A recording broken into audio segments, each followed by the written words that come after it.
میں اپنی بات تو خیر نہیں کر رہا، لیکن اس طرف میں آپ کو لانا چاہتا ہوں۔ امام صاحب لیٹ ہو گئے، نماز میں لیٹ ہو گئے۔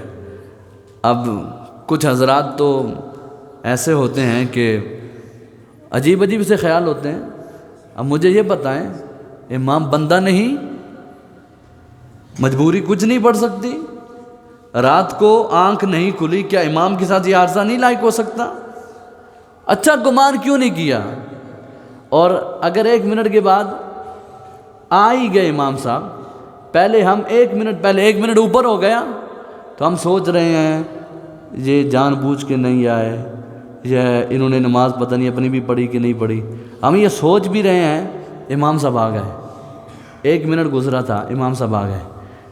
ابھی 1 منٹ پہلے جس کے بارے میں ہم غلط گمان کر رہے ہیں، 1 منٹ کے بعد امام صاحب نے کہا اللہ اکبر۔ پیچھے مقتدی کیا کہتا ہے؟ پیچھے اس امام صاحب کے ہے کہ نہیں ایسا؟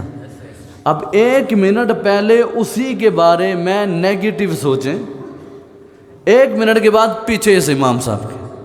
مجھے بتائیں، آپ خود ہی ذرا خیال کریں، کیا اس امام کے پیچھے جو 1 منٹ پہلے نیگیٹو سوچ رہا ہے کہ جان بوجھ کے نہیں اٹھے، رات کو دیر سے جاگتے رہتے ہیں، یہ 1 منٹ پہلے یہ خیال گھوم رہے ہیں، 1 منٹ میں 100 خیال آ گئے نیگیٹو، اور تھوڑی دیر گزری پیچھے اس امام صاحب کے 4 رکعت نماز، 2 رکعت نماز، اللہ اکبر۔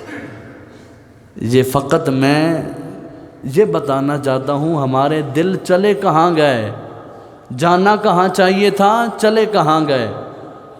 ہمیں ضرورت ہے اچھے گمان کی اپنے بھائیوں سے، اور اگر آج اس معاشرے سے بدگمانی ختم ہو جائے نا، آج میں کہتا ہوں سب کے گھر امن و سکون کا گہوارہ بن جائے، کسی کے گھر میں نہ طلاق ہو، نہ لڑائی ہو، نہ کسی کا منہ چڑھا ہوا ہو، ہر بندہ ایک دوسرے سے اچھا گمان کرے۔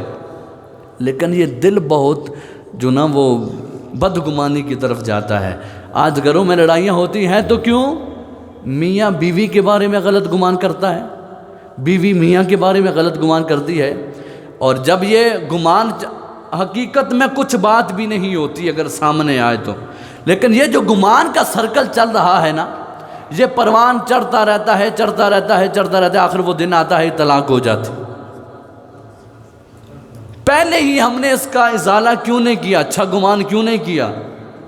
اچھا گمان پہلے ہی کر لیتے